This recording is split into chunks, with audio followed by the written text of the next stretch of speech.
اور آپ جب بھی کسی اصطلاح کو، ٹرمینالوجی کو جب اس کا انالیسس کرنا چاہیں، اس کو سمجھنا چاہیں، تو آپ کو اس کے لغوی معنی کی طرف رجوع کرنا ہوگا۔ ٹھیک۔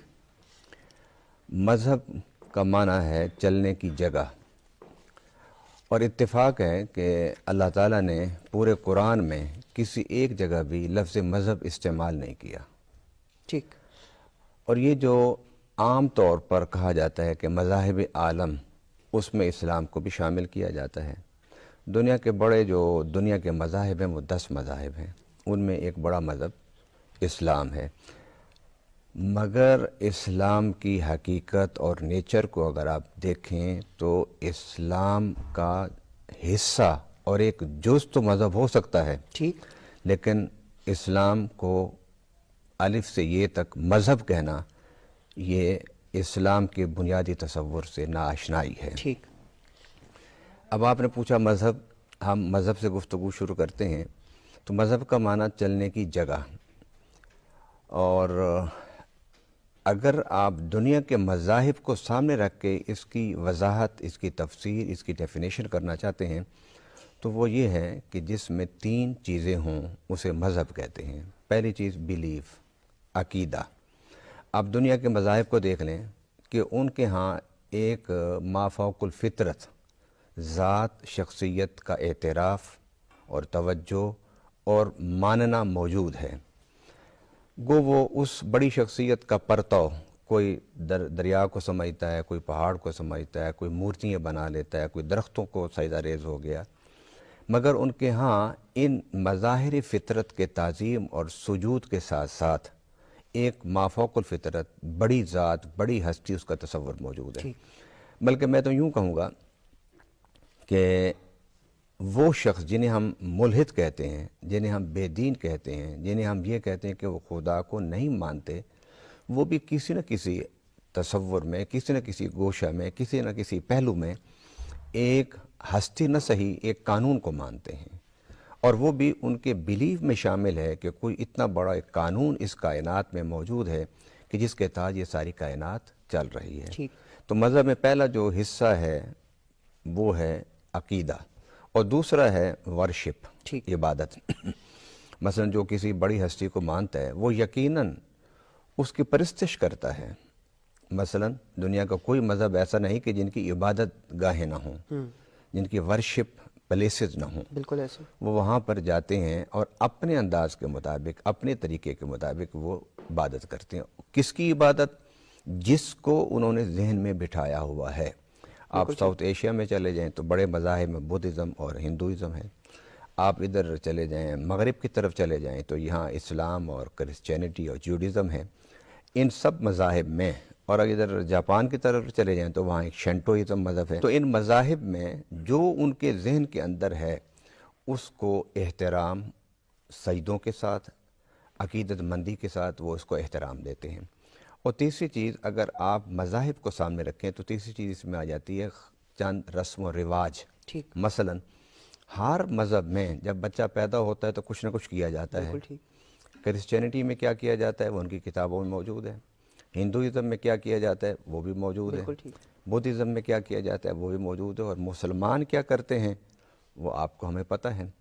تو پیدا ہونے کے بعد سے مرنے تک اس کے دوران کچھ رسم و رواج ہیں۔ مطلب پیدا ہوئے تو کوئی گھٹی دیتا ہے، کوئی عقیقہ کرتا ہے، کوئی پانی میں ڈبکیاں دیتا ہے، اور اس کے بعد پھر شادی، زندگی کے جب درمیان میں ایک انسان کی زندگی کا عروج ہوتا ہے شباب کا، اس وقت اس کے رسم جو ادا کی جاتی ہے وہ شادی کی، اور پھر اینڈ پر مرنے پر۔ ہمارے ہاں اسلام میں اسے غسل دیا جاتا ہے، اسے کفن دیا جاتا ہے، اسے دفن کیا جاتا ہے۔ کرسچینٹی میں، جوڈازم میں بھی اسی طریقے سے ہے، لیکن ہندوازم میں اور بدھزم میں اس سے تھوڑا سا مختلف ہے۔ یعنی چند رسم و رواج، یہ یعنی ٹوٹل جو مذہب کا دائرہ ہے وہ ان 3 باتوں کے ارد گرد گھومتا ہے۔ اس لیے رب العالمین نے جب قرآن میں بات کی اسلام کی تو اسے مذہب نہیں کہا، بلکہ فرمایا ان الدین عند اللہ الاسلام، کہ اللہ کے نزدیک جو دین ہے وہ اسلام ہے۔ اسلام کہا رب العالمین نے، اور دین اللہ کہا، جس طرح اذا جاء نصر اللہ والفتح وَرَأَيْتَ النَّاسَ يَدْخُلُونَ فِي دِينِ اللَّهِ أَفْوَاجًا، اللہ کا دین کہا، اللہ کا نظام کہا، اسلام کہا۔ گویا اگر آپ مذاہب عالم کے تناظر میں رکھ کے مذہب کے لفظ پر غور کریں گے تو وہ ان تین چیزوں کا مجموعہ ثابت ہوتا ہے۔ مگر یہ تین چیزیں بھی اسلام میں موجود ہیں، لیکن اسلام صرف یہ نہیں ہے۔ ان تین چیزوں کے علاوہ اسلام ایک نظام ہے، کیونکہ قرآن پاک میں رب العالمین نے فرمایا هو الذی ارسل رسولہ بالہدی ودین الحق لیظہرہ علی الدین کلہ۔ اے میرے پیارے حبیب صلی اللہ علیہ وسلم، اللہ نے آپ کو بھیجا دین کے ساتھ، رسول ہیں آپ اور ایک دین لے کر آئیں، اور آپ کی ساری جدوجہد، مکہ دور کی جدوجہد، مدنی دور کی جدوجہد اس لیے لیظہرہ علی الدین کلہ کہ آپ ادیان عالم، اس سے وہ مذاہب نہیں، ادیان عالم دنیا کے قوانین۔ جب نبی پاک صلی اللہ علیہ وسلم نے اعلان نبوت فرمایا تو وہاں پر دو بڑی ثقافتیں تھیں، ایک روما کی ثقافت تھی، ایک پرشین ثقافت تھی، اور وہ ایک نظام تھے ان دونوں کے، یا یوں کہہ لیجئے وہ اس وقت کی سپر پاورز تھیں۔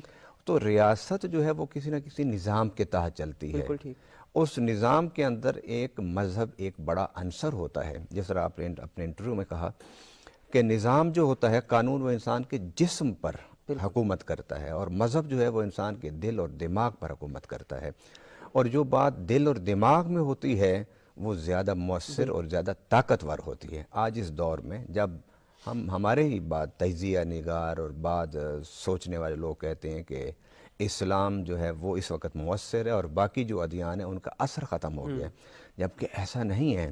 جب آپ کسی چیز کو، کسی نظریے کو مذہب کہہ رہے ہیں تو پھر اس کا اثر نہیں ختم ہو سکتا۔ باقی رہی یہ بات کہ دنیا میں ایک یہ فینامنا پھیل رہا ہے کہ لوگ مذہب سے تھوڑا سا اپنے آپ کو الگ کر کے اب سوچنا شروع کیا ہے۔ میں نے بے شمار سفر دوران ہوائی جہاز میں، ایئرپورٹس پر جب باتیں کی ہیں نوجوانوں کے ساتھ، تو بات کرتے ہی وہ یہ کہتے ہیں جی ہمارا کوئی مذہب نہیں ہے، لیکن جب تھوڑی دیر کے بعد بات چلتی ہے تو پھر مذہب نکل آتا ہے۔ لہذا انسان کو جو ماں کی گود میں، باپ کی آغوش میں